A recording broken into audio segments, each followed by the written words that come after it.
Estamos mais uma vez aqui nos estúdios da Agência Ômega com o programa DigoCast e eu tenho a honra de estar recebendo hoje aqui a doutora Ariane Dembourg.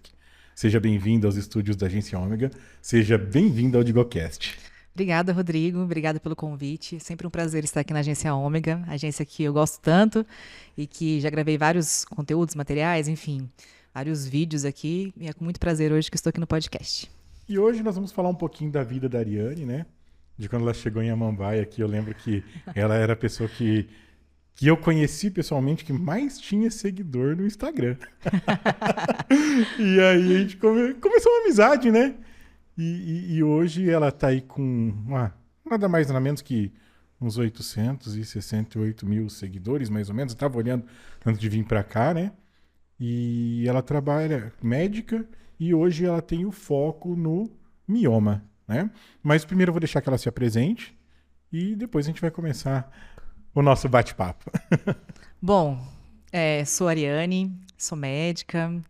Não sei qual que é o tipo de apresentação que você gostaria que eu mencionasse aqui, mas enfim, perante o que você falou, eu sou médica, sou formada há 15 anos e há mais ou menos uns 10 anos eu venho trabalhando muito com mioma e hoje eu venho fazendo um trabalho bacana na internet sobre o tratamento natural de miomas para mulheres ficarem livres desse sofrimento de maneira natural, sem cirurgia e sem anticoncepcional. Então, a gente está trabalhando muito na internet, voltado justamente com esse intuito aí de ajudar mulheres a ficarem livres desse sofrimento que tanto atormenta a vida delas. Falando da sua formação, Ariane, você sempre quis ser médica? Olha, Rodrigo, não era uma intenção minha desde pequena, como eu vejo muita gente falando, não. Eu sempre tive muito dom para a parte artística, sabe? Sempre gostei muito de artes, artesanato, sempre fui voltado para essa área, né? Trabalhos manuais, sempre gostei muito. E até eu era muito questionada, assim, na escola, porque sempre fui boa aluna, sempre me dediquei bastante. Nunca fui inteligente, mas sempre fui muito dedicada. E aí eu sempre tirava notas boas, e aí a pessoa falava, e aí, vai fazer vestibular para quê? Eu falava, acho que eu vou fazer arquitetura, acho que eu vou trabalhar com alguma coisa nesse sentido de arquitetura. E aí todo mundo falava, não, vai para medicina. E aí, até cheguei a passar em vestibulares. Na verdade, eu não sabia o que eu queria, né? Eu não sabia o que eu queria no vestibular. Fiz vestibular para tudo quanto é coisa. Fiz vestibular para arquitetura, fiz para direito, fiz para relações internacionais, fiz para naturologia aplicada, fiz para medicina, saí atirando para tudo quanto é lado, acho que justamente porque não tinha uma coisa que eu amasse, né? E passei em medicina, já no meu primeiro vestibular. E aí foi praticamente impossível não fazer, né? Era o sonho do meu pai, na verdade. E aí eu até lembro que na época eu falei assim, pai, eu quero fazer arquitetura, acho que é mais minha praia. E ele falou assim, não, você vai fazer medicina e depois você faz arquitetura como um hobby. Então ele que te direcionou. Me direcionou. Acho que talvez se eu não tivesse passado no primeiro vestibular, talvez eu teria feito outra coisa. Mas como eu passei logo de cara, acho que não teve como eu escapar desse sonho do meu pai. E aí eu fiz, mas é impossível não se apaixonar pela medicina. É impossível não se apaixonar pelo corpo humano, né? E logo no começo eu já fiquei assim encantada. E hoje eu sou muito encantada com a perfeição que é o corpo humano. E aí, no segundo ano, eu comecei a acompanhar estágios de cirurgia. Eu tinha um grande professor de cirurgia e eu brinco, né? Eu sempre gostei muito de artes manuais, né? E a cirurgia nada mais é do que um grande artesanato, do que uma habilidade manual incrível. Então, já no segundo ano de faculdade, comecei a fazer estágio em cirurgia. No segundo, terceiro, quarto, quinto, fiz residência médica de cirurgia geral. São 2 anos de cirurgia geral. Fiz residência médica. Nossa, foi assim um divisor de águas na minha vida. E logo em seguida eu fui fazer residência médica de oncologia. Oncologia é a especialidade cirúrgica que opera tudo, né? Eu ficava encantada com o corpo humano. Eu falava, quero ser cirurgiã de tudo, de operar tudo. E aí a oncologia que coube nisso. Então eu fiz residência de oncologia, foram mais 3 anos de oncologia.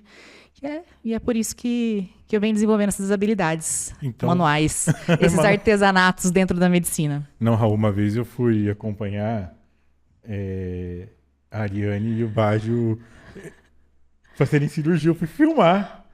Você não tem noção do que é o negócio. Eu achei que eu ia cair lá dentro daquele centro cirúrgico. A gente pensa que é igual só a gente assiste em Grey's Anatomy, mas é bem mais, bem mais complicado. O buraco é mais embaixo lá dentro do centro cirúrgico. É uma coisa encantadora. Eu sou realmente apaixonada por cirurgia, sou encantada por cirurgia. Acho que foi um dom que eu recebi, assim, e é realmente incrível. Não, e eu falo o seguinte, o médico, ele tem a vida de outro ser humano na mão, né? É.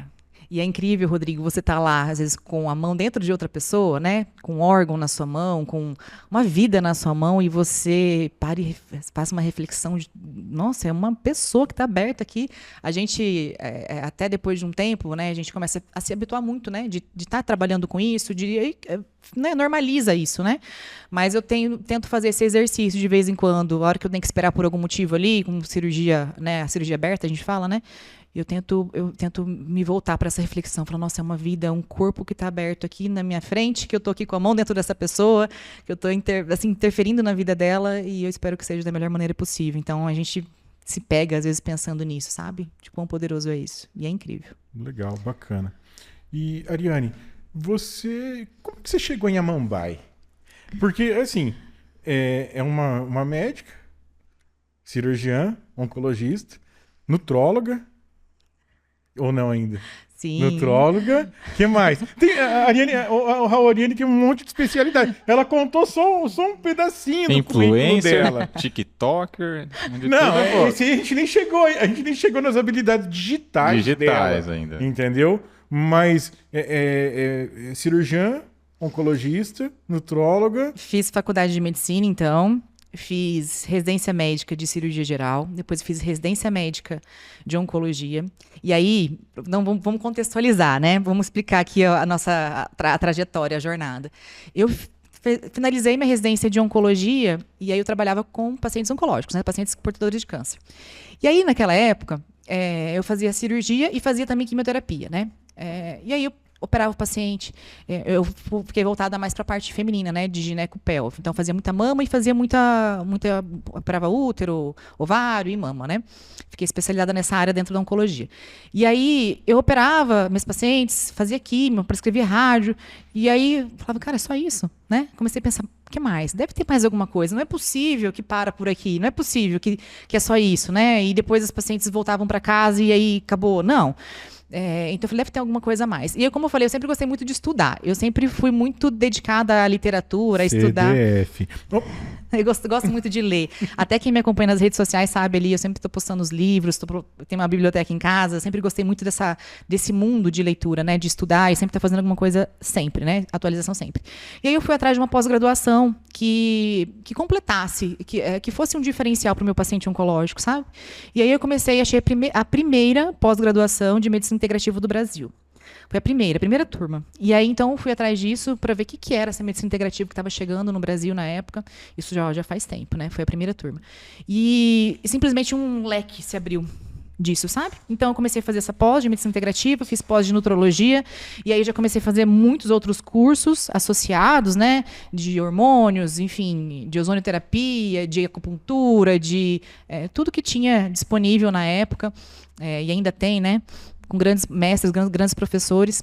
E aí eu comecei a fazer outras pós, outros cursos. Fui num congresso nos Estados Unidos, é o maior congresso brasileiro de oncologia.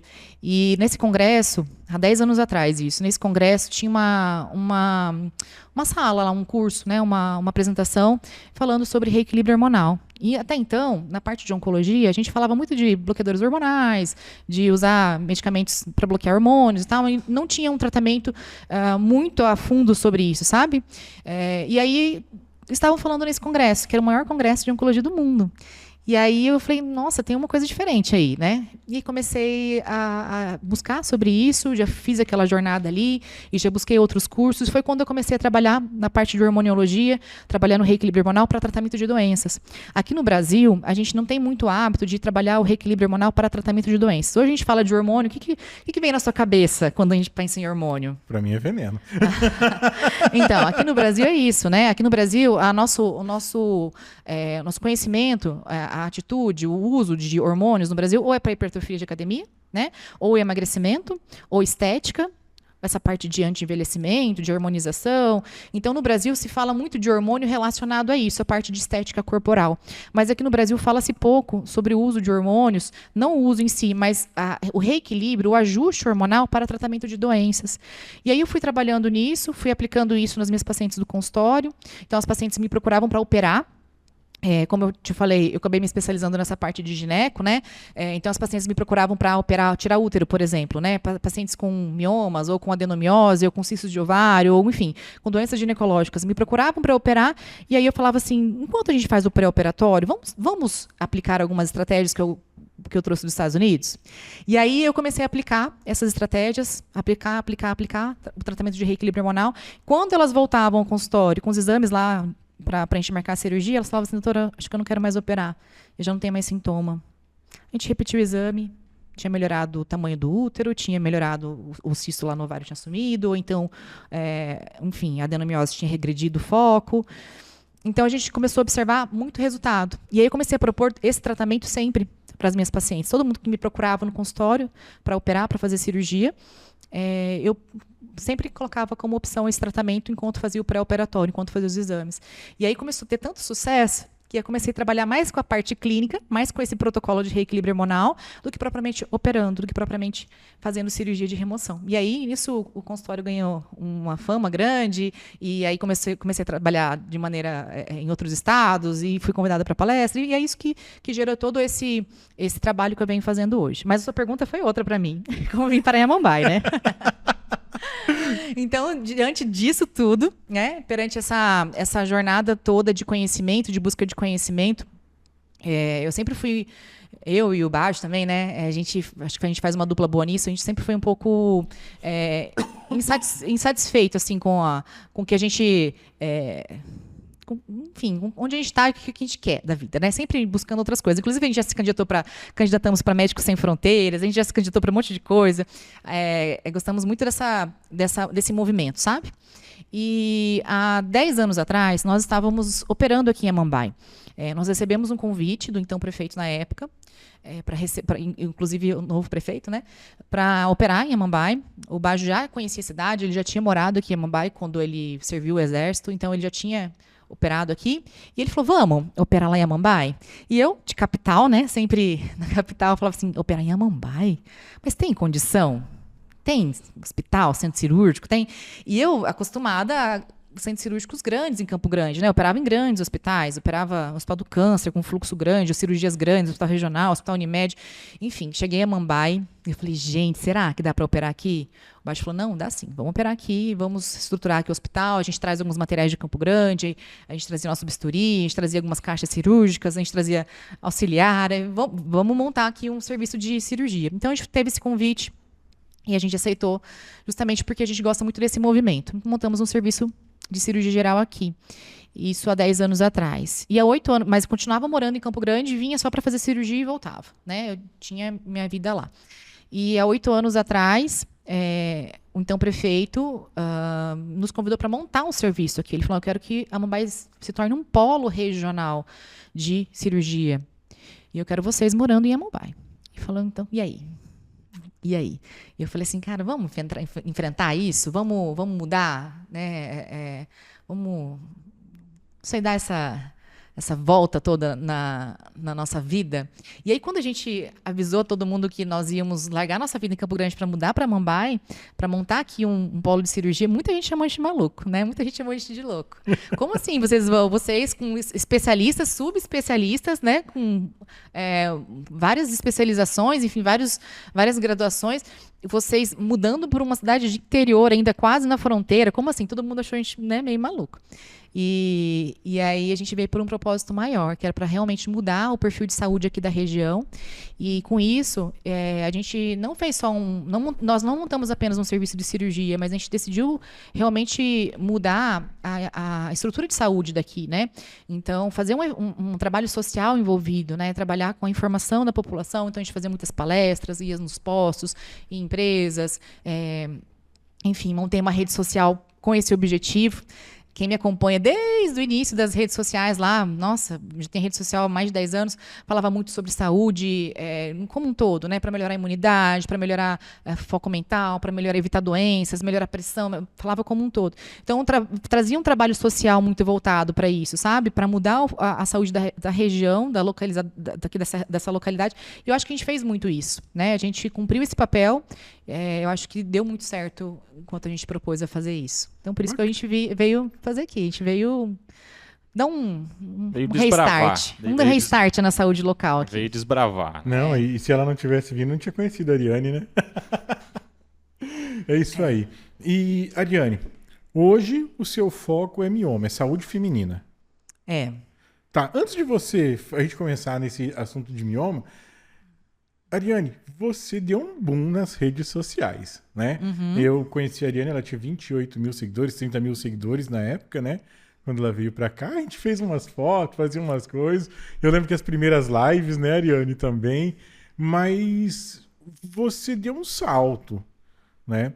E falando sobre saúde. Como que é ser uma influencer? Como que é ser uma médica que leva informação para uma gama de pessoas? A gente sabe que aqueles 800 mil ali é só um número porque o alcance ele é muito maior, né? 800 mil que te seguem, mas quantas pessoas passam diariamente, né, no seu perfil, no seu YouTube, no seu Instagram, né? Então, cara, como é que é? É uma vida de celebridade, vamos dizer, eu acredito que seja. Às vezes eu sou parada na rua, no shopping, para tirar foto. Eu confesso que isso ainda é um pouco esquisito, assim, sabe? Mas acontece às vezes. Então, eu encarei isso, Rodrigo, como um trabalho social mesmo, sabe? Então, na rede social, eu levo informação gratuita, tudo que eu consigo extrapolar assim para o coletivo, né? Lógico que quando a gente trabalha no mais próximo ali, quando a gente conhece o perfil de cada pessoa, a gente consegue desenhar um tratamento mais peculiar, né? Mas tudo que eu consigo trazer para o coletivo, eu tento levar para a rede social, justamente para trazer esse diferencial. Eu sei que como é que começou tudo isso, né? Então, eu comecei a trazer para a rede social e eu comecei a ficar muito famosa aqui na região por conta do tratamento que eu aplicava. Eu recebia não só os moradores aqui de Amambai, mas da redondeza, né? Das cidades vizinhas, né? E aí eu começava a colocar isso para levar, porque eu recebia uma mulher no meu consultório e falava assim, tem uma vizinha que ela precisa saber disso, como é que eu faço? E aí eu falava assim, então, eu vou postar no Instagram? Eu já trazia informações diversas, mas eu vou postar no Instagram? Fala para ela assistir. Eu vou falar sobre isso, sobre essa informação, fala para ela assistir. Então, foi como se fosse um correio de informação, sabe? Então, eu comecei a postar para que as pessoas conseguissem levar para outras pessoas isso. E acabou tomando uma proporção assim que eu confesso que até me assusta às vezes, sabe? Uma proporção que eu não consigo imaginar até onde que chega, né? Acho que chega no mundo. Hoje eu tenho seguidores da Suíça, do Japão, dos Estados Unidos, enfim, né? Então, são mulheres que me seguem no mundo inteiro. Então, tomou uma proporção assim que é difícil até de dimensionar, né? Eu lembro que no começo eu falava assim, atingimos tantos mil seguidores, isso equivale ao quê? A um Maracanã.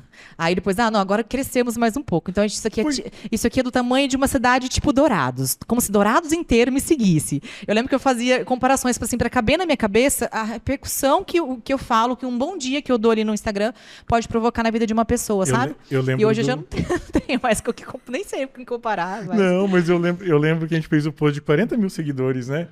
Não foi? Foi. Foi o post de 40 mil seguidores, depois perdemos as contas.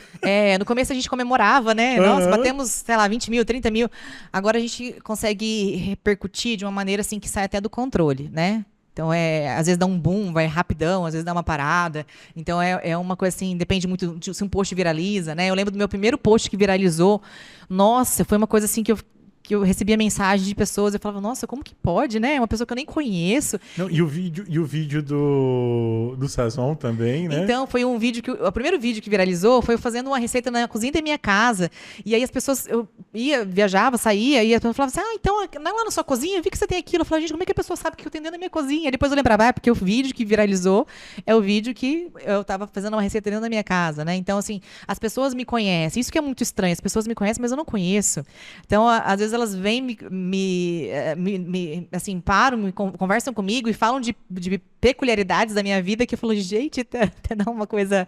Agora eu tô me acostumando, tô me habituando, né? Não, Mas é estranho. Eu que não tenho 3 mil seguidores, o dia que eu cheguei lá na padaria lá em Campo Grande, como é que é o nome?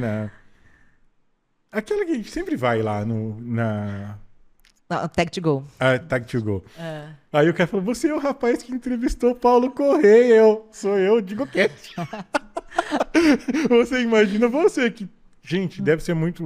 É uma coisa assim, é diferente. Bom, Ariane, então, nesse objetivo do nosso podcast, em falar sobre hoje o seu trabalho principal, que é estar voltada para a saúde da mulher e para o mioma, né?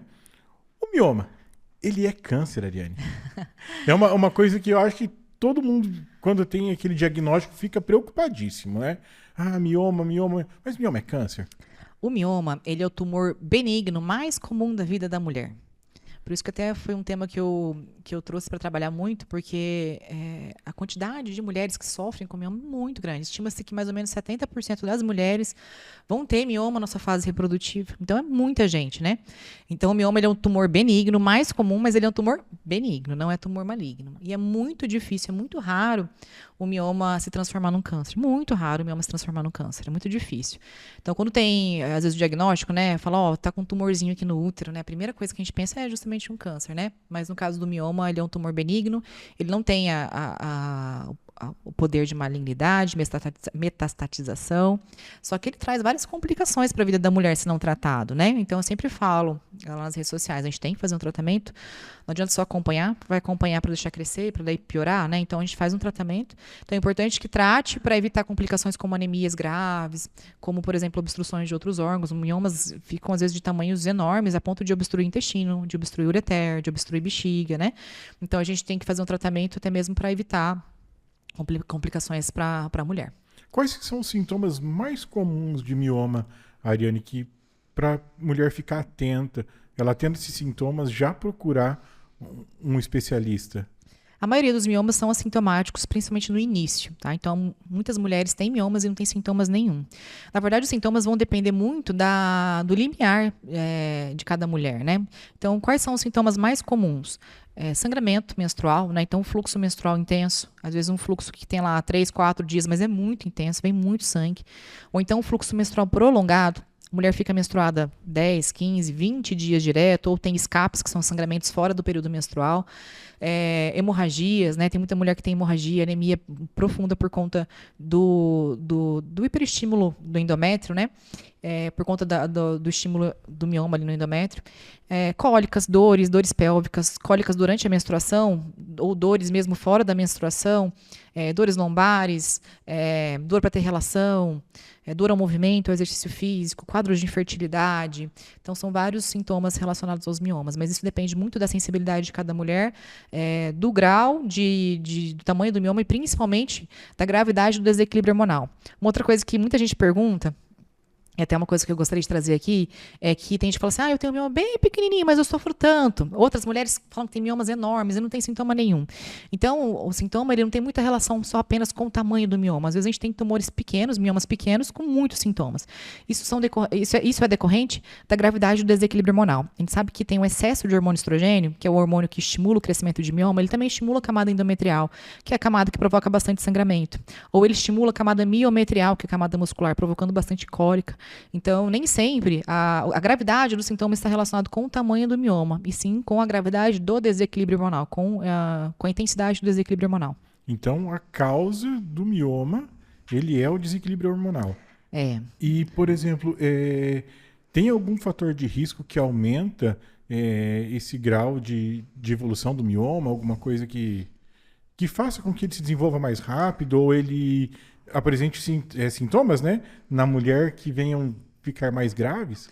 Existem vários fatores de risco para a mulher desenvolver o mioma, desenvolver o desequilíbrio hormonal, e principalmente hábitos, atitudes, comportamentos que a gente pode, que nós possamos ali atuar no dia a dia na rotina, né? Inclusive é isso que eu sempre venho trazendo nas redes sociais, até mesmo dentro do método 5R, que a gente consegue sim buscar esse reequilíbrio, minimizar a genética com a epigenética. Então existem dois fatores, o fator genético, que é aquela mensagem que a gente carrega, né, lá no nosso DNA, e a genética ela não é o mais importante para a gente. O mais importante para a gente no tratamento de doenças é justamente a epigenética. A epigenética são comportamentos, são atitudes, hábitos, alimentos, toxinas, rotinas do nosso dia a dia que fazem com que o nosso corpo tenha o poder ali de suprir essa necessidade do corpo, até mesmo minimizar essa genética. Então, a epigenética, a gente sabe hoje que a epigenética, que são nossos hábitos, nossa rotina, a epigenética corresponde a 90% da causa das doenças, né? Então, tem fatores de riscos genéticos, mas a epigenética, o nosso comportamento, a nossa atitude no dia a dia é muito mais predominante ali na positividade da doença, no desequilíbrio hormonal ou não. E quais são os métodos de diagnóstico de mioma? O mioma ele é diagnosticado por um exame de imagem. Pode ser, por exemplo, um ultrassom transvaginal, um ultrassom pélvico, ou até mesmo tomografia, ressonância. Qualquer exame de imagem consegue observar ali no útero se tem a presença desses tumores benignos, que são os miomas. Legal. E existe uma frequência que a mulher tenha que estar fazendo esses exames para saber se tem mioma ou não? Não tem preconizado uma frequência de exames de imagem, mas a gente sempre avalia na consulta, né? A mulher que vai ao postinho de saúde, que passa pelo preventivo de colo de útero, né? O preventivo ele não avalia, não é o exame ideal para fazer diagnóstico de mioma, porque o preventivo de colo de útero observa ali o colo do útero e não o corpo do útero, né? Mas sempre quando a mulher vai ao posto colher preventivo ou ter sua consulta de rotina, o médico ele tem a habilidade de fazer a investigação ali de outros sintomas, né, de questionar ciclo menstrual, cólicas, enfim, outros quadros que possam estar relacionados. Então, levantar a possibilidade de ter ali uma doença ginecológica e buscar pelo diagnóstico. Não tem preconizado um tempo, mas sim o sintoma que a mulher apresenta, esse é o maior indicativo ali de se está na hora de fazer um exame ou não. Ariane, eu te acompanho frequentemente nas redes sociais, né? E eu vejo que você não recomenda mais a cirurgia, né? É miomectomia, né? Existem alguns diferentes tipos de cirurgia. Então, se eu for lá, extirpar o mioma, cortar, ele vai voltar? Rodrigo, é o seguinte, eu sou cirurgiã, né? Já operei muito mioma, miomectomia, esterectomia, já tirei muitos nódulos, cistos. E o que eu falo? Tem ainda algumas indicações precisas de cirurgia. Algumas indicações, são poucas indicações de cirurgia. Hoje, pela falta de conhecimento, ou talvez pela falta da aplicação do reequilíbrio hormonal, muita gente vê como única forma de tratamento de mioma a cirurgia, né? O uso de anticoncepcional para segurar sintomas e a cirurgia para tirar o útero, né? E a gente sabe que não é bem assim. Então, existem sim algumas indicações precisas, como por exemplo, como eu falei, né? Miomas que ficam enormes a ponto de obstruir outros órgãos. Nessa condição, a gente tem que fazer uma cirurgia, né? Eu não posso deixar, por exemplo, um mioma obstruindo um ureter, provocando uma insuficiência renal na mulher. Então, a gente tem que fazer cirurgia, né? Se a mulher tem uma anemia recorrente a ponto de receber sempre transfusões sanguíneas, eu tenho que compensar essa anemia e programar uma cirurgia para ela, né? Então, se tem uma suspeita, por exemplo, é um mioma, mas tem uma suspeita de malignidade ali, talvez eu tenha que pensar numa cirurgia, né? Para ter um anátomo, enfim. Mas a gente sabe que hoje muitas indicações de cirurgia são indevidas, né? Então, a gente consegue, sim, fazer tratamento de mioma não cirúrgico, tá? E isso, quando eu digo não cirúrgico, nem miomectomia e nem esterectomia. Para diferenciar, tá? A esterectomia é quando se remove o útero por completo, tá? Remove o útero por completo. E a miomectomia é quando a gente preserva o útero e remove apenas o mioma. Então, pensa que o mioma é como se fosse ali... É como se fosse uma fruta. E eu tenho por fora ali um anexo naquela fruta. É como se eu preservasse a fruta lá dentro e removesse só apenas aquele anexo. Então, a miomectomia é quando a gente preserva o útero e remove apenas o mioma. Qual que é o grande problema disso, né? O grande problema é que quando a gente faz a miomectomia, principalmente para mulheres que ainda desejam gestar, mais da metade das mulheres tem o retorno, a recidiva dos miomas. Porque o útero continua suscetível ao desequilíbrio hormonal. A cirurgia ela não trata o desequilíbrio hormonal, ela não trata a causa, ela não trata a raiz do problema. Ela apenas faz uma limpeza. E aí quando eu faço uma miomectomia, que eu preservo o útero e removo apenas os miomas, o útero continua suscetível a esse desequilíbrio hormonal, continua sensível, ele continua sendo um solo fértil para o crescimento e desenvolvimento de miomas. Por isso que os artigos já mostram que mais da metade das mulheres que são submetidas à miomectomia tem o retorno dos miomas. Os miomas voltam. E ela é submetida a outra cirurgia, outra cirurgia, outra cirurgia. E nem mesmo a esterectomia total. Muita gente fala assim, então eu vou remover o útero por completo para ficar livre disso de uma vez por todas. A cirurgia de esterectomia também não trata o desequilíbrio hormonal. O desequilíbrio hormonal continua dentro do corpo da mulher. O desequilíbrio hormonal continua. O hormônio ele corre no corpo todo, né? Então, fazer a cirurgia de esterectomia não remove a causa, não trata o desequilíbrio hormonal. Por isso que é muito comum mulheres que têm miomas também desenvolverem nódulos em outros lugares, nódulos e cistos. Então, por exemplo, nódulo na mama, cisto de tireoide, nódulo na tireoide, nos ovários. Até mesmo câncer de mama tem relação com esse desequilíbrio hormonal. Então, é muito comum mulheres que fazem esterectomia, dali a pouco tem um nódulo na mama, na tireoide, aí tem que remover um pedaço da mama, ou tem que remover um pedaço da tireoide, ou até mesmo o ovário, né? Então, a cirurgia, ela não trata o desequilíbrio hormonal. Mesmo mulheres que são submetidas à esterectomia ou à miomectomia, precisam fazer o reequilíbrio hormonal para, então, colocar um ponto final nesse sofrimento. E a Ariane é um órgão que regula os hormônios todos do corpo ou cada órgão tem uma função ali? Como é que funciona isso? A questão hormonal? Hormonal. Nós temos uma glândula mestre no cérebro e essa glândula ela manda mensagem para o corpo inteiro. Então, o nosso corpo ele tem várias glândulas. Nosso ovário é uma glândula, a adrenal, outra glândula, a tireoide, uma outra glândula. Então, nós temos várias glândulas no corpo que produzem os hormônios perante esse estímulo dessa glândula central. Então, nós temos uma glândula mãe que mora no cérebro e ela vai mandando ordens e nosso corpo vai produzindo esses hormônios. Por isso que são estímulos que são sistêmicos, né? São hormônios que correm o corpo como um todo. Então, não adianta simplesmente eu remover um útero, que se removendo um útero a gente não vai deixar de ter esse desequilíbrio hormonal. Na prática é meio que assim, o problema sempre é quando você tenta tratar você trata o efeito e não trata a causa, né? Então, tipo, isso, o efeito é ter o mioma, mas o problema é que a causa não está sendo. O mioma é uma complicação do desequilíbrio hormonal. Ele foi o efeito, não a causa, né? A causa é o desequilíbrio hormonal. Então. E aí você está removendo ali um efeito, uma complicação, e a causa continua tomando conta. Entendi. Interessante mesmo. E, Ariane, existe incidência, uma maior ou menor incidência de miomas em mulheres mais novas, mais velhas?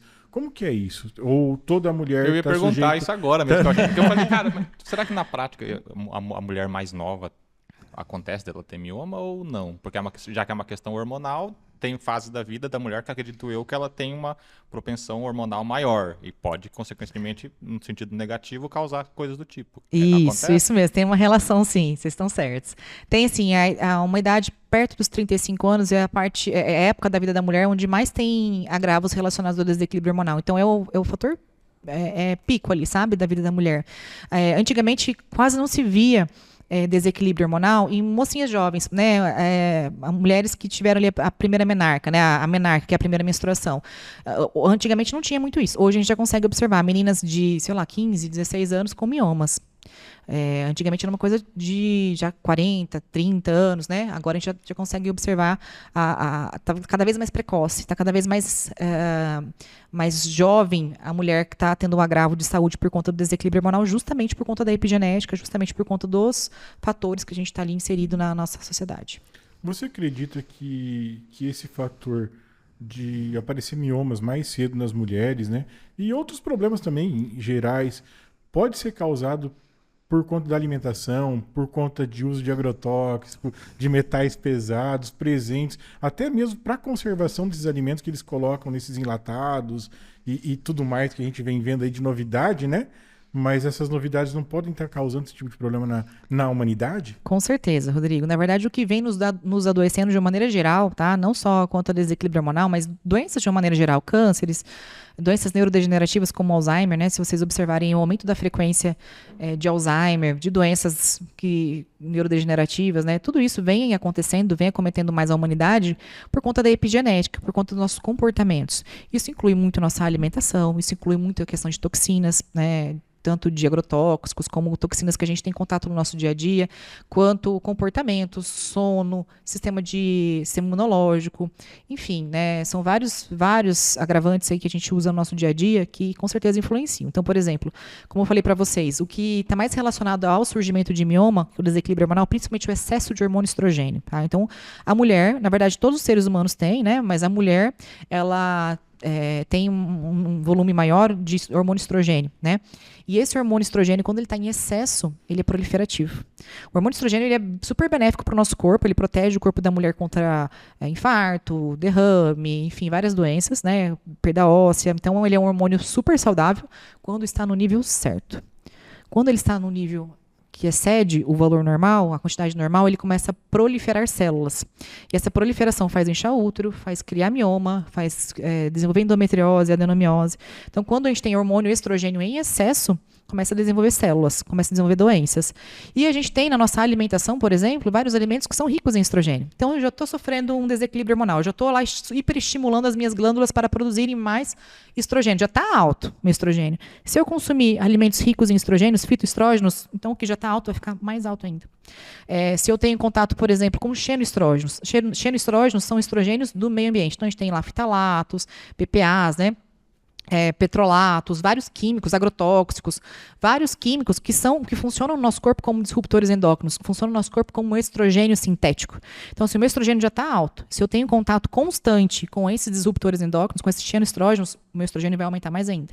Então, se eu já tenho uma doença causada ali pelo excesso de hormônio estrogênio, se eu tiver contato constante com isso, com certeza eu vou piorar minha doença. O corpo tem alguma forma dele produzir demais o estrogênio ou é só porque a gente ingere esses alimentos, essas coisas diferentes? Não, o corpo também ele pode estar desregulado. Então, às vezes, a própria biologia ele pode sofrer problemas de feedback. Nós temos vários feedbacks negativos, positivos, enfim, vários controles naturais dentro do nosso organismo. E a gente pode ter naturalmente já um desequilíbrio, né? Então, algum desajuste por algum motivo. Mas, assim, o que mais influencia justamente é o nosso comportamento, tanto alimentar, quanto o contato com toxina, quanto o comportamento emocional, que isso influencia muito, né? Muito. Nós temos um hormônio protetor do nosso útero. As mulheres têm um hormônio que é ansiolítico, antidepressivo, analgésico, que é a progesterona. É um hormônio muito benéfico. E a maioria das mulheres hoje tem a progesterona lá no pé. Não faz mais o pico fisiológico natural da progesterona. Então, esse hormônio, que é o hormônio protetor das mulheres, está sempre minimizado na maioria das mulheres, justamente por conta de problemas emocionais. A gente sabe que o hormônio cortisol, que é conhecido como hormônio do estresse, né? Quando ele está alto demais, quando a gente passa muito estresse, irritabilidade, quando a gente está muito ansiosa, muito angustiada, a gente produz muito cortisol. E esse cortisol, ele compete com a progesterona. Quanto maior o nosso cortisol, menor vai ser a nossa produção de progesterona. E tem um jeito da mulher dar um chute nessa progesterona e começar a produzir mais? Tem sim. Tem como melhorar naturalmente os neurotransmissores, neuromoduladores, tem como a gente ativar a nossa fábrica natural de progesterona, tem como a gente fazer ativação, por exemplo, de hormônio tireoidiano. Nossa tireoide, nossa ativação do hormônio tireoidiano faz aumentar a nossa produção natural de progesterona. Então, a gente tem um T3, tem um hormônio tireoidiano ativo, facilita a nossa produção natural de progesterona. Então, tem como a gente produzir naturalmente o hormônio que protege o nosso útero. E tem uma dica, assim, que seja de fácil para a mulher começar a produzir essa progesterona? A ingestão de algum alimento, fazer algum tipo de exercício, alguma coisa assim? Rodrigo, são várias estratégias que a gente usa para melhorar tanto a questão de aumentar a produção natural de progesterona, como reduzir o excesso, a predominância de estradiol. São várias estratégias, tá? Então, eu posso citar algumas aqui para vocês, mas assim, eu sempre falo, uma estratégia isolada, ela não tem um efeito uau, sabe? Uhum. Ela ajuda de alguma maneira, mas ela não tem um efeito assim significativo se a gente usar uma estratégia isolada. Então, por exemplo, assim, se eu tiver uma alimentação super perfeita, eu estou cuidando, não estou consumindo nenhum alimento estrogênico, estou fazendo tudo certinho, uma alimentação anti-inflamatória, estou cuidando de tudo. Mas se eu estou tendo contato todos os dias com uma toxina de um cosmético que tem lá, uma toxina xenoestrógeno. Você entende que eu estou cuidando de um lado e descuidando de outro? Então, às vezes, um esforço que eu faço de um lado vai ser, não vai ser tão exuberante por conta de um outro lado que eu estou perdendo. É como se fosse um cabo de guerra, sabe? Então, de um lado, se eu estou puxando muito de um lado, do outro lado não estou cuidando, vai acabar ali estourando aquela corda. Então, a gente tem que atuar de diversas maneiras, né? Então, eu sempre falo que são 5 pilares que a gente tem que atuar. 5 pilares. A alimentação é uma delas, então é muito importante que a gente tenha uma alimentação antiestrogênica, anti-inflamatória. E quando eu falo assim, tem alimentos que a gente não é tão legal, né? Pra gente consumir, são alimentos estrogênicos. Então quer dizer que eu não posso nunca mais consumir aqueles alimentos? Não é bem isso. A gente sabe que o nosso corpo ele tem um poder de detox. Então, o nosso corpo ele tem um poder de limpeza, de autolimpeza. O problema é que se você fica ali contaminando todo dia, né? Consumindo aquele alimento ruim todo dia, aí o seu corpo vai ficar no prejuízo. Agora, se você consome de vez em quando não tem problema. O seu corpo consegue lá dar uma limpadinha naquilo, consegue lá dar uma desintoxicada. Agora, se todo dia você ficar ali sempre batendo naquela mesma tecla, consequentemente, você vai ter um prejuízo na sua saúde por conta daquilo, né? Então, assim, tem alguns alimentos que a gente deve evitar o consumo no dia a dia, os alimentos estrogênicos, né? Tem uma diferença entre fitoestrógeno específico, a nível de receptor, mas assim, generalizando, tem alguns alimentos que a gente pode acrescentar na nossa rotina, que são alimentos anti-inflamatórios, que ajudam, inclusive, a reduzir tamanho de mioma, reduzir tamanho de útero. Outros alimentos que a gente tem que evitar na nossa rotina, que a gente deixa ali mais para quando eu vou numa festa, ou quando eu for viajar, ou deixo para consumir mais na casa dos outros, né? Mas na minha rotina ali, segunda a sexta-feira, eu evito, né? Nós temos também suplementos específicos, então tem vários suplementos, vitaminas do complexo B, vitaminas lipossolúveis, que ajudam muito nesse processo de reequilíbrio hormonal. A gente sabe que a nossa fábrica natural de hormônios necessita de matéria-prima, né? Então a gente precisa fornecer matéria-prima boa para ter hormônios produzidos de maneira adequada. Então, a gente tem um jeito certo de fazer suplementação específica. A gente tem também a questão de toxinas, né, como você questionou. Então, nós conseguimos identificar, por exemplo, agrotóxicos, como você citou, né? A gente consegue fazer um detox caseiro de agrotóxico. Por exemplo, se eu pegar lá, comprei na feira ou no mercado, legumes, verduras que tem agrotóxico ali naquela composição. Se eu deixar de molho, por exemplo, ou numa água com vinagre, ou numa água com bicarbonato, ou numa água com uma água ozonizada, por exemplo, eu consigo fazer um detox caseiro. Eu consigo eliminar pelo menos 70%, 80% do agrotóxico ali daqueles alimentos com esse tipo de molho, né? De banho de legumes, de alimentos. Então, são medidas que a gente consegue aplicar em casa de maneira simples, né? Então, são conhecimentos que você acaba levando para a sua vida de maneira simples, que você acaba mudando ali sua perspectiva. Então, a gente tem que melhorar a nossa alimentação, ajustar toxinas, né? De uma maneira geral, suplementação específica, a parte da produção dos neuromoduladores, neurotransmissores que você perguntou. Então, a gente tem que trabalhar muito a nível intestinal. A nossa microbiota intestinal, ela tem uma função muito importante na produção desse hormônio positivo aí. Eu vejo nas suas publicações que você fala que o intestino é o nosso segundo cérebro, né? O intestino é o nosso segundo cérebro. Então, nosso intestino, ele comanda muito o nosso corpo. Ele tem o poder de produzir muitos hormônios, neurotransmissores, pré-hormônios, inclusive serotonina, que é o nosso neurotransmissor da felicidade, é produzido 90% do nosso intestino. Então, você entende que se a gente não cuidar do nosso intestino, a gente não tem como a gente ser feliz? Não tem como a gente... Por isso que hoje em dia tem uma epidemia aí de ansiedade, depressão, porque o nosso intestino está morrendo, a nossa microbiota boa está morrendo com os hábitos, com os alimentos, com as toxinas que a gente está colocando no nosso intestino. Então, a gente precisa valorizar essa microbiota, a gente precisa alimentar essa microbiota para a gente cuidar do nosso corpo, principalmente da nossa cabeça. E qual que é o alimento estrogênico que fala, né? Qual que é o alimento mais estrogênico que as pessoas têm mais dificuldade de desapegar? Porque geralmente o pessoal consome bastante e sabe que faz mal, então, tipo, tem mais dificuldade de desapegar e às vezes é mais comum e ninguém sabe, tá ligado? Ótima pergunta, Raul. Eu já ia falar pra você fazer um top 5. Ótima pergunta. Pode fazer. Quais que são os, digamos assim? Eu vou te falar o seguinte, ó, um alimento assim que tá em tudo, na verdade, é um alimento muito estrogênico. E ele é ruim para o nosso corpo por diversos motivos, não só pelo fator de fitoestrógeno que ele tem, mas também de agrotóxico, por ser transgênico, né? É a soja. A soja é um dos alimentos mais fitoestrógenos, que mais tem estrogênio na composição. E qual que é o grande problema disso? Que a soja está em muitos alimentos, né? Alimentos industrializados tem muita soja na composição. A indústria alimentícia, ela agrega soja na composição desses alimentos para trazer volume ou para trazer ali, enfim, né, um ganho econômico ali naquela venda, né? Então, acho que o que a população mais tem dificuldade de fazer um limpa aí, né, é a questão da soja. E aí eu falo que soja, aí fala assim, mas eu não consumo soja, né? Óleo de soja.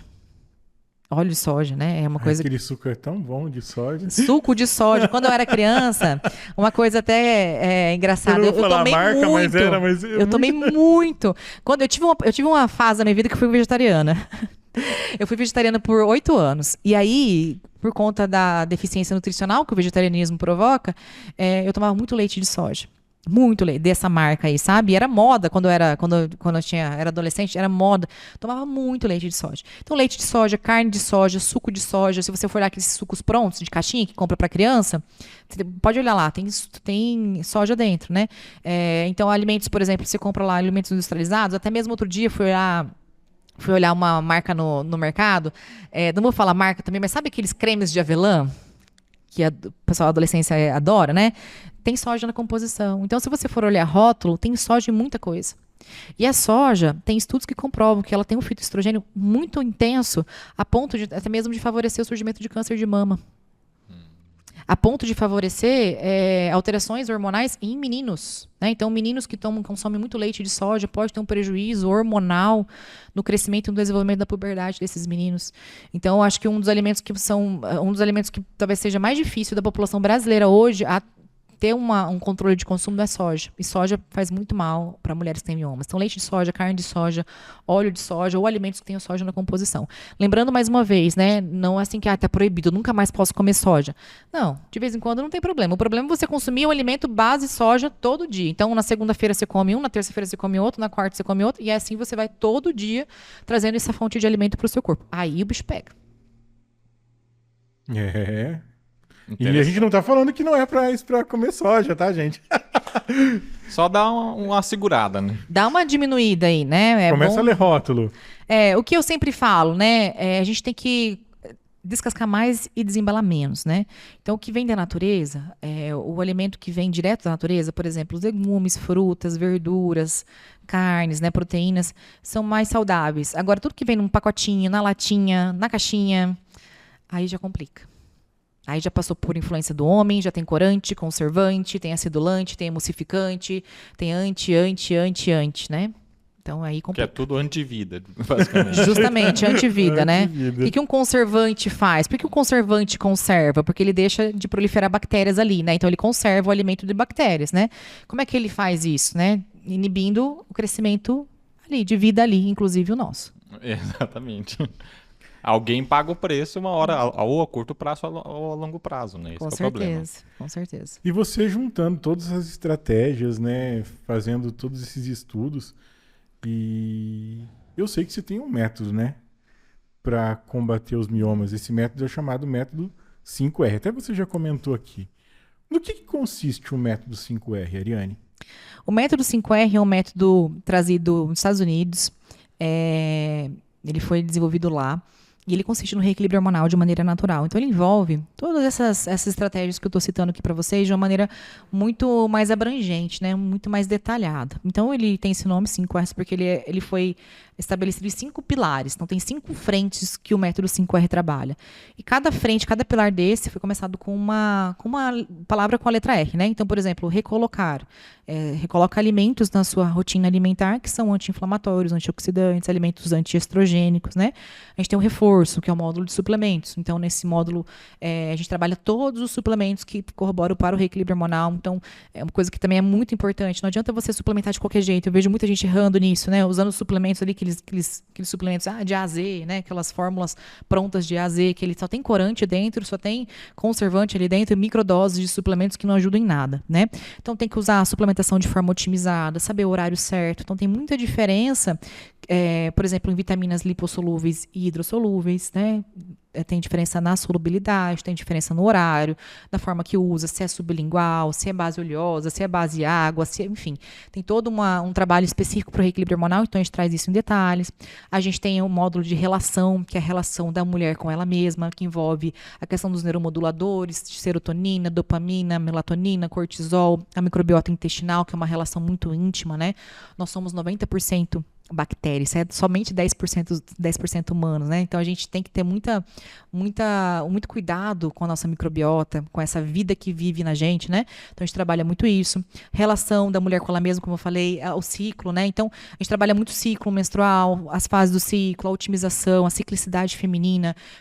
Nós mulheres somos cíclicas, então nós temos 4 fases no mês, né? Diferente de homens que são mais estáveis, eles vivem o hormônio igual o mês inteiro, nós temos principalmente 4 fases com oscilações importantes. Então a mulher ela oscila tanto cognitivamente, tanto fisicamente, emocionalmente, e a gente tem que respeitar essa ciclicidade. Se a gente conhecer qual fase do ciclo, como que funciona cada fase, qual fase eu estou mais propícia para fazer uma atividade física, qual fase eu vou ganhar mais massa muscular, eu vou perder mais gordura, ela otimiza a saúde dela. Qual fase que ela está mais disposta a ter uma reunião de negócios, a apresentar uma palestra, a apresentar um projeto novo, ela otimiza esse trabalho dela. Ou qual fase que ela está mais intimista, que ela tem que ficar mais reservada, que ela tem que ficar ali mais antissocial. São fases que a gente tem que respeitar e que a gente consegue assimilar de uma maneira muito mais natural e ter um ganho associado a isso, um ganho na vida como um todo, um ganho pessoal, familiar, profissional. Então a gente trabalha toda essa questão da ciclicidade, a questão da alimentação, suplementação, retirada de toxinas. Então a gente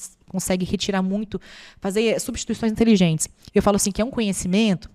Muita gente fala assim, mas quanto tempo que eu tenho que aplicar o método? Na verdade, não tem um tempo, né? O método é um conhecimento que você leva para a vida. Então, você aprende, por exemplo, a identificar se eu tenho 2 produtos. Eu sei que eu li o rótulo desse aqui, eu sei que isso aqui não é tão legal para mim. Eu posso lá no mercado ou na farmácia, enfim, onde eu estou comprando aquele produto, escolher um outro produto que tenha um rótulo legal, que tenha composição limpa, né? Então, é um conhecimento que eu vou levar para a minha vida, né? Eu nunca mais vou precisar comprar um que é ruim, sendo que eu tenho uma outra opção que é boa, né? Então, é um conhecimento, é um ganho que eu levo para minha vida, e não só para minha vida, mas para a vida da minha família como um todo. Como eu te falei da questão da retirada de toxinas, né, do detox dos agrotóxicos. Faz rapidamente ali 15 minutinhos que deixa um alimento de molho, você tira o agrotóxico, isso melhora a sua saúde, mas a saúde da sua família. E é um conhecimento que você não vai aplicar ali, eu vou aplicar essa semana, depois nunca mais. É um conhecimento que você pode aplicar para o resto da sua vida, né? Então, assim, é um método realmente inovador por conta disso. Ele é todo baseado na ciência, em artigos científicos, todo baseado, tem um embasamento científico internacional, e ele tem trazido assim um ganho incrível para a vida de muitas mulheres, sabe? A transformação real da vida de muitas mulheres. E Ariane, eu vejo que nas suas redes sociais que você trabalha com muitos chá, são plantas, mas que você vai trabalhando com coisas naturais, com coisas que a gente tem no nosso dia a dia. A mulher está lá sofrendo de mioma, tendo hemorragia, e você está lá. Eu sou suspeito de falar, porque depois que eu aprendi os shots, eu nunca mais tive gripe. E tá a Ariane de prova aí, né?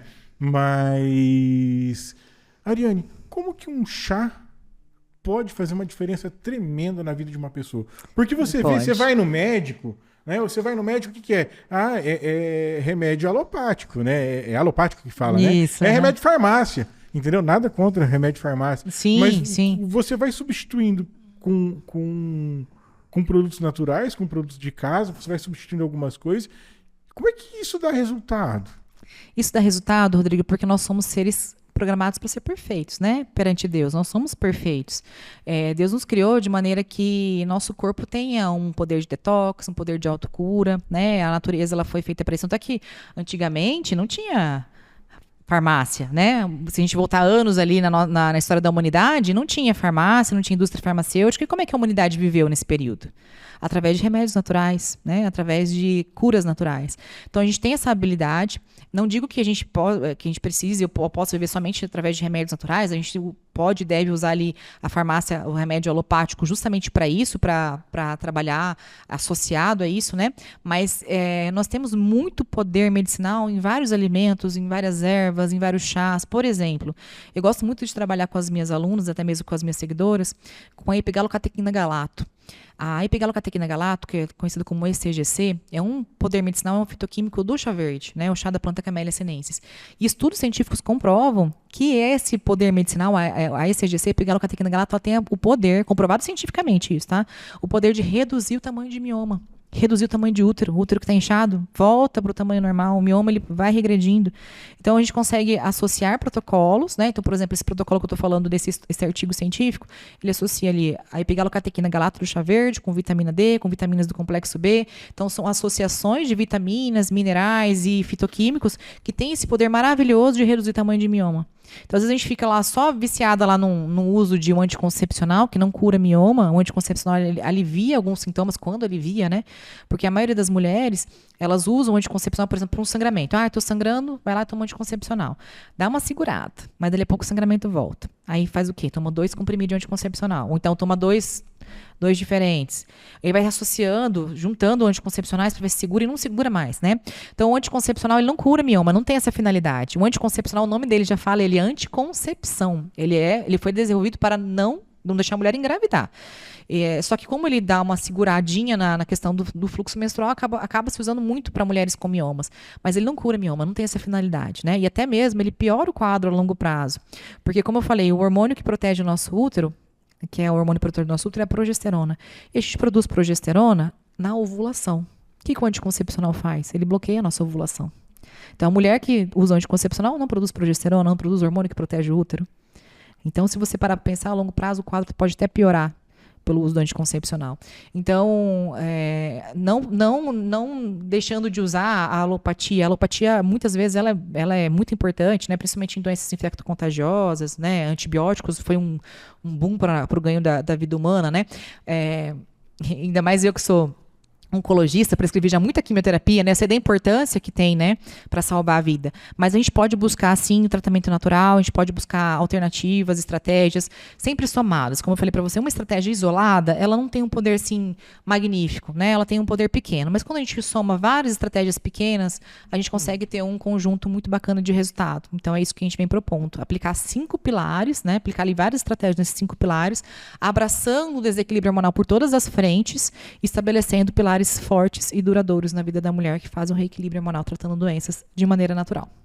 Legal. Gente, esse conjunto faz com que a obra fique bonita, perfeita, né? É isso aí. É como se fosse uma orquestra, né? Todo mundo tem que fazer vários detalhezinhos que juntando faz uma música bonita, né? E aí se eu tiver assim uma orquestra, mas eu tiver um desafinado, aí a música fica mais ou menos, né? Fica mais ou menos. E no sentido, digamos, já que é hormonal, também tem a questão sexual. Existe alguma influência entre a atividade, frequência sexual da mulher para causar miomas ou o contrário? Quando acontece de ter miomas, acontece o efeito de influenciar negativamente na questão sexual dela. Como você falou sobre desconforto e tudo mais. E às vezes eu acho que isso é um dos efeitos negativos que mais deve pegar assim, na mulher, porque mexe com a autoestima, mexe com a questão, às vezes, com casamento, com parceiro e tal. Então, qual que é essa relação entre a questão sexual e a questão do mioma e desse reequilíbrio hormonal? Quais são as vantagens que o reequilíbrio hormonal pode trazer sexualmente falando? Porque também é uma coisa que todo mundo interessa. A mulher se interessa e, sim, consequentemente, claro, o parceiro também. Então, é algo que chama atenção e talvez pode ser um incentivo a mais também. Com certeza. Então, o processo de tratamento de miomas, o processo de reequilíbrio hormonal influencia bastante na questão da vida sexual, né? A atitude, o hábito de ter relação sexual, ele não influencia no surgimento ou não de miomas, tá? Mas o desequilíbrio hormonal, que é a causa dos miomas, ele influencia, tem um impacto muito importante na questão da libido. Porque, por vários motivos, né? Na verdade, a deficiência ou a presença da libido, ela é multifatorial, né? Então, envolve, sim, a parte hormonal, envolve também a questão de autoestima, como o Raul falou, envolve o relacionamento. Então, a mulher que está num relacionamento que ela está gostando, que está segura, que está um relacionamento confortável, ela tem uma libido maior em relação a isso. A mulher com ela mesma, né? Então, assim, você é uma mulher, por exemplo, ó, se a mulher é uma mulher estressada, se ela é agitada, se ela está num momento difícil da vida, se está dormindo mal, né? Às vezes a mulher está com criança pequena, não dorme direito, está passando por um estresse no trabalho ou um estresse de saúde na família. É a mulher que ela tem normalmente uma libido mais baixa justamente por conta desses problemas. Se ela está num casamento ruim, se ela está num relacionamento ruim, com parceiro ruim, com parceiro que às vezes não está ali fornecendo com as expectativas, não tá compatível com as expectativas dela, ela vai ter uma baixa no libido. Se ela às vezes está com dor, né? A mulher que tem dor, ela não quer ter relação. Se ela está sangrando demais por conta do mioma, se às vezes ela tem um útero inchado, que tem um desconforto durante a relação, ou até mesmo uma barriga que fica volumosa. Tem alunas que entram no método porque elas têm uma barriga que parece barriga de grávida. Parece barriga de grávida. As pessoas perguntam na rua, assim, falam, você está grávida de quanto tempo? E, na verdade, ela não está grávida. É um mioma que está fazendo o útero inchar, né? Então, às vezes, ela está com uma... Cara, o mioma é um trem pequenininho, né? Desculpa, O útero é um negócio super pequeno. O útero normal, ele tem ali, pra mulher que nunca engravidou, ele tem um tamanho de 100 centímetros cúbicos. É como se fosse Caramba. como se fosse ali uma pera grande, por exemplo, ou um abacate pequeno. É o tamanho normal do útero, sabe? Ele é um órgão pequeno. Sim. E aí, úteros de mulheres que têm miomas... Rodrigo acompanha na cirurgia.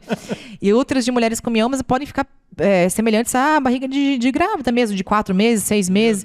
Então, a mulher, às vezes, está com essa estética corporal, ela está desconfortável, né? Isso, com certeza, vai influenciar ali na libido dela. Às vezes, o problema hormonal. Como eu falei, outra coisa que influencia muito, né? A mulher que tem mioma, normalmente, usa muito anticoncepcional. O anticoncepcional bloqueia também a nossa produção de testosterona. A testosterona é um dos hormônios que mais tem relação com a libido, né? Então, a natureza ela é muito perfeita. A gente tem um pico de testosterona na pré-ovulação, né? A mulher, quando vai ovular, ela tem um pico de testosterona porque a natureza quer que a mulher, nesse período de ovulação, tenha mais libido, tenha relação sexual, né? Então, a gente tem um pico fisiológico de testosterona na pré-ovulação. Se a mulher está usando anticoncepcional, ela não ovula, então ela não tem pico de testosterona.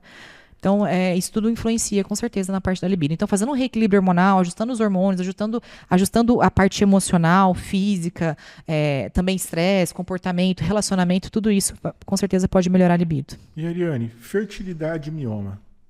Ótima pergunta. Tem muita relação também. O mioma ele pode influenciar na fertilidade por vários motivos, né? Então, por exemplo, nós temos basicamente 3 tipos de mioma diferentes, tá? Nós temos o mioma subseroso, que é o mioma que fica mais externo, tá? Então, pensa assim, ó, vamos pegar essa caneca, como se essa caneca fosse o útero, tá? Então, essa alça da caneca aqui, ó, é o mioma subseroso, fica por fora. Fica grudadinho, mas fica por fora, tá? Se esse mioma subseroso, ele estiver ali encostando na minha trompa, tá? Então, a trompa, ela vem aqui pertinho, né? Se o mioma tá fazendo um volume e tá obstruindo a trompa, o ovário não vai conseguir mandar o óvulo através dessa trompa. Então, pode provocar ali uma questão de infertilidade por alteração de movimento do óvulo, né? Ou se, por exemplo, eu tenho um mioma que ele é o intramural. O intramural, ele fica como se fosse no meio da parede dessa xícara, ele fica bem no meio do músculo do útero. Se esse mioma intramural ele está provocando um aumento do músculo do útero a ponto de deformar esse útero, o bebê que tem que ficar ali dentro do útero, ele não vai ter um lugar confortável para ficar, porque o útero está deformado. Se eu tenho um mioma submucoso, que é como se fosse ali dentro dessa água aqui, né, pela caneca pelo lado de dentro, é um mioma que fica mais interno. Ele pode influenciar numa questão que chama de nidação, que é quando o bebê ele vai ter que grudar. Então tem a fecundação, o espermatozoide encontra o óvulo e esse embriãozinho ele tem que grudar na parte interna do útero ali. E esse mioma que está ali dentro nessa parte interna do útero, ele pode atrapalhar essa nidação e consequentemente provocar ali um quadro de infertilidade também. Então é muito comum mulheres que têm miomas trabalharem ali com quadros de infertilidade. E não só isso, quadros também de complicações gestacionais. Então, a mulher que tem mioma, ela tem maiores chances de ter abortamento espontâneo, de ter parto prematuro, de ter malformação fetal, sangramento durante a gestação, de ter eclâmpsia, de ter, enfim, várias complicações, justamente pela presença do mioma e também pelo desequilíbrio hormonal que esse problema todo pode gerar ali na gravidez ou durante a gravidez. E o mioma é um mal que assola a maioria das mulheres hoje. 70% das mulheres em idade reprodutiva pode ter mioma. Tem miomas, né? Então, comum é comum. É comum, mas nem todas têm sintomas. Sim, e tipo, não é porque é comum que a gente tem que, tipo, normalizar. Tipo, justamente. Assim, eu tenho meu miominha lá, deixa ele lá. É comum, mas não é normal. Não vou tratar ele, não me incomoda. Uma hora ou outra ele vai, é igual o siso, uma hora ou outra ele vai te encher vai dar mal. Então, tipo, trata, tem que fazer tudo isso para que não complique mais ainda. Porque nem você falou, principalmente a questão sobre ter filhos, né? Porque aí eu acho que isso aí bate logo de cara com o método que geralmente era a solução mais prática, só que era a solução, digamos assim, burra, que era tipo de sempre ir para a cirurgia. Porque se vai cirurgia e às vezes tem que tirar o útero, pronto, acabou o sonho que a mulher tem às vezes de ter filho. Então, tipo, eu acho que isso também deve psicologicamente, deve entrar num boom na cabeça da mulher, que assim, não, vou ter que fazer cirurgia, mas eu não aguento mais de dor e tal, e a única solução que até hoje eu sei é a cirurgia. Só que eu fizer a cirurgia, eu não vou poder ter filhos. Às vezes a mulher não tem nenhum, às vezes, tal, e ela tem um sonho. Aí, então deve ser É difícil trabalhar isso na cabeça de uma mulher, né? E aí dentro de um ciclo hormonal ainda que tem altos e baixos, pensa essa ideia, essa bagunça na cabeça de uma mulher que está sofrendo ali com sintomas, sofrendo com essa angústia de querer ser mãe, né? Com esse sonho de ser mãe e com essa indicação de cirurgia. Então dá um boom mesmo, dá uma bagunçada. E muitas vezes eu falo, o marido não consegue entender isso, né? Tanta coisa que passa na cabeça de uma mulher, né? O marido às vezes não vai entender, Raul, todo aquele turbilhão na mente dela, porque mexe com tudo, né? porque se mexe com hormônio, mexe com sentimental, que mexe com a parte... Mexe com tudo. Tudo. Com a rotina em si toda, né? E o útero ainda é um órgão que a mulher tem um carinho especial pelo útero, né? Tem um significado diferente para a mulher, sim, né? sim. É um órgão único para a mulher. Então, às vezes a mulher, você fala que vai tirar um apêndice, não tem problema. Tirar a vesícula, não tem problema. Vai mexer com o útero da mulher. Mexe com... Parece com, né? Tem um sentimento por trás disso, né? É o que torna a mulher feminina, é o que traz essa presença toda para a mulher. Então, é um órgão símbolo da mulher. E retirar o útero traz consequências hormonais a partir disso? Ou não na prática? Se a mulher que teve o útero retirado, ela vai sofrer algumas consequências de questão de produção de hormônio ou não? A questão de produção de hormônio nem tanto. A gente sabe que o útero ele influencia sim com a produção de hormônios, mas o principal órgão relacionado com a produção de estrogênio e progesterona são os ovários. Então, às vezes, dá para tirar o útero. É isso que eu pensava. Na minha cabeça, quando falava que a mulher fazia cirurgia de tirar útero, eu pensava que tirava tudo. Não que, tipo, eu não pensava que era possível deixar o ovário e tirar só o útero. Muita gente pensa, né? Tá. Então, assim, isso é normal. Dá para tirar o útero e permanecer com os ovários. Lembrando que quando a mulher ela retira os 2 ovários, ela entra em menopausa, tá? Então, o que mantém a mulher produzindo os hormônios da mulher ali em fase reprodutiva são os ovários, né? Então, tem gente que consegue tirar o útero, né? Tem mulheres que passam pela cirurgia de esterectomia e preservam os ovários ou tiram apenas um ovário, né? Só que o útero ele tem múltiplas funções. Antigamente acreditava-se que o útero não servia para nada, só para reproduzir, já teve os filhos, pode tirar, né? Hoje a gente sabe que tem múltiplas funções, inclusive entra naqueles feedbacks que são aqueles controles hormonais que eu falei para vocês. Ele tem ali sim um impacto hormonal e ele tem principalmente um impacto anatômico. Então o útero ele fica entre o reto, entre o intestino e entre a bexiga. Então ele fica ali um órgão que sustenta esses 2 outros órgãos. Então se a gente tira, o intestino ele acaba desabando, prejudicando o hábito intestinal, a bexiga pode cair, provocando incontinência urinária. Dependendo do tipo de cirurgia que é feita, o canal vaginal, porque o útero ele se comunica com o canal vaginal fica curto, podendo provocar dor para ter relação, né? Então fica com uma vagina curta, que a gente fala. Então assim, pode trazer assim algumas complicações, além de complicações cirúrgicas, como aderências, hérnias, enfim, outras complicações, né? Então ele tem assim uma função pélvica, ele tem ali o lugarzinho dele tá ali guardadinho, e se a gente tira, fica aquele buraco ali, os órgãos podem, como se estivesse desabando, sabe, derretendo ali dentro. O corpo foi feito perfeito, né? Se O corpo tirar dali perfeito. alguma coisa, alguma coisa vai acontecer. Todos os nossos órgãos têm algum objetivo, têm a sua função. Por mais que até fala assim, apêndice só serve para inflamar, né? Antigamente pensava, hoje a gente sabe que não, né? Hoje a gente sabe que o apêndice tem uma função muito importante para o nosso organismo, para o nosso corpo, nossa bolsinha ali, nossa reserva de microbiota quando a gente usa um antibiótico, por exemplo. Então, todos os nossos órgãos têm uma função muito importante. Ele foi planejado por alguma função muito importante. Às vezes, a gente que subestima isso. É isso aí. Tem mais pergunta aí, Raul?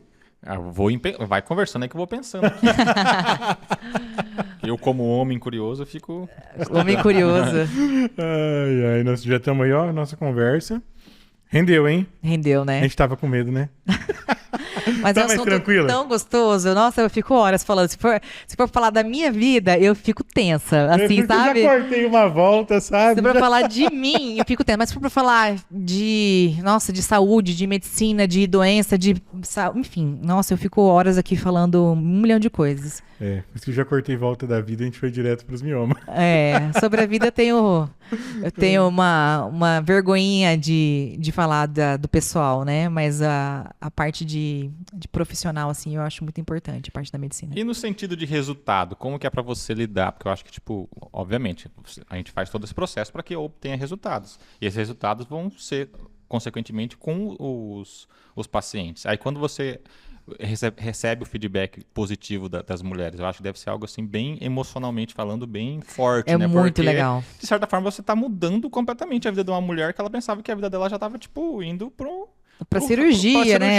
Assim, a qualidade de vida comprometida, né? Então, como que você recebe, geralmente, como que você lida, assim, com esses feedbacks positivos e como que isso, às vezes, pode te motivar a sempre estudar mais, sempre se dedicar mais ainda para essa área? Raul, assim, algo surreal, sabe? Eu falo assim que é o melhor tipo de recompensa que eu posso receber. Então, eu sempre estou fazendo encontros com as minhas alunas, né? Eu recebo muito esse feedback.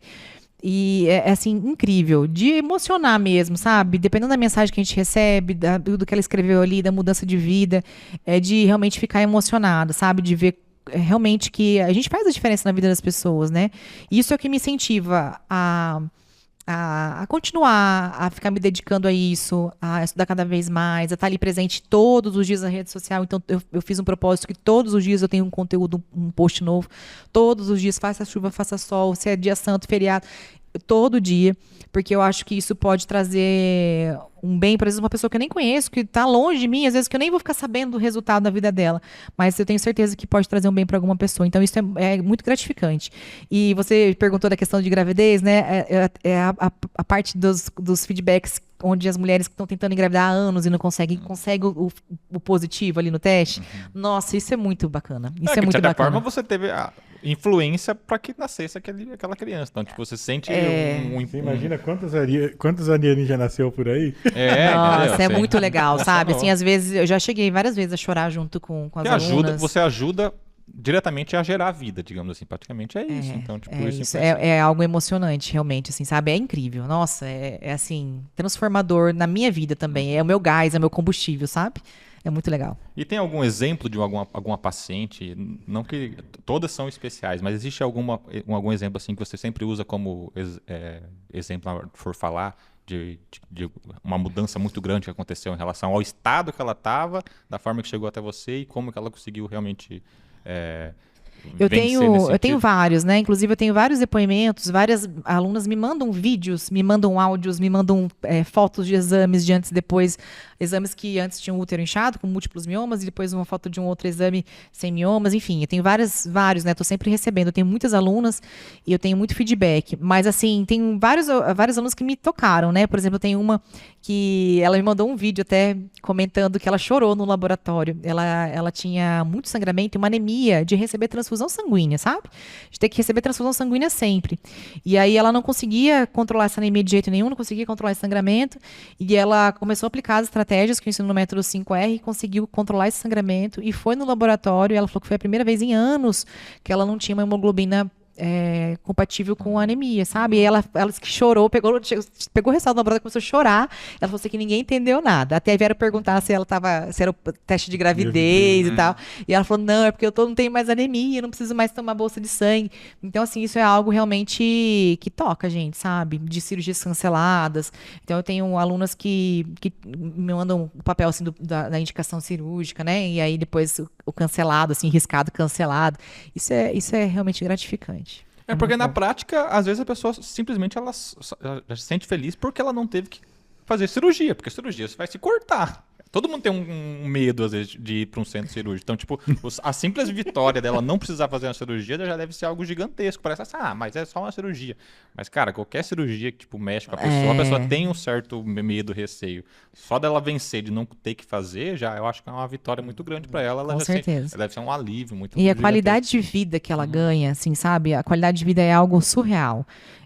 Porque, como eu falei, o hormônio ele age no corpo todo, né? Então, a qualidade de sono, você controlar a ansiedade, você melhorar seu metabolismo, você melhorar sua tireoide, você melhorar sua disposição, inchaço corporal. Então, assim, mexe no corpo como um todo. A mulher, ela se sente viva de novo, né? Porque tem mulheres que eu converso que elas ficam acamadas. No período menstrual, não vai ao mercado, não sai de casa, portanto, pelo hiperfluxo menstrual, com medo de sujar roupa, ou até mesmo tem mulheres que ficam sentadas no vaso sanitário, senta no vaso e fica lá pingando o dia inteiro, porque não aguenta ficar trocando, não dá para ficar trocando absorvente, tanta troca, usa fralda geriátrica, de tanto sangramento. Aí tem muitas que falam, não, eu fico sentado no vaso sanitário o dia inteiro esperando passar.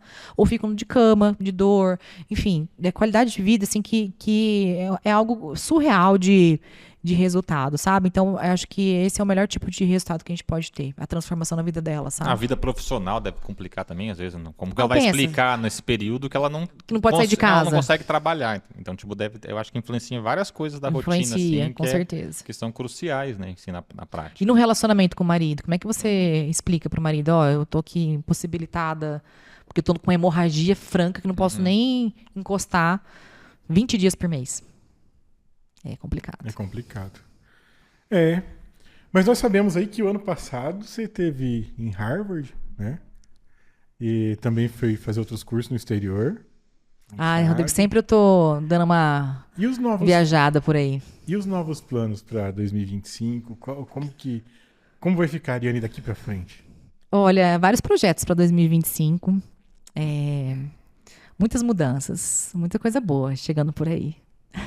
Ó, gente, ela tá começando com o canal no YouTube. Antes ela tava só no Instagram, tá? Então, a Ariane tem um canal no YouTube, a Ariane tá com o TikTok, a Ariane tem o Instagram. Nós vamos deixar tudo aqui embaixo para você seguir e ficar atento às dicas dela para você que tem mioma, algum outro problema de saúde.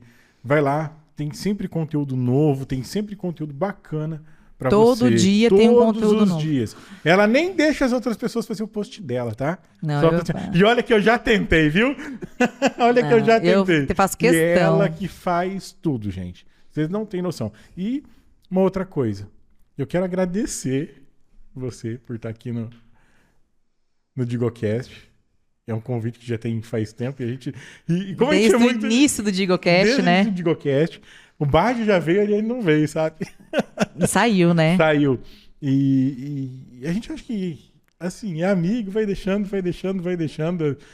A gente não insiste. O santo de casa o não faz milagre, sabe? Eu acho que é isso.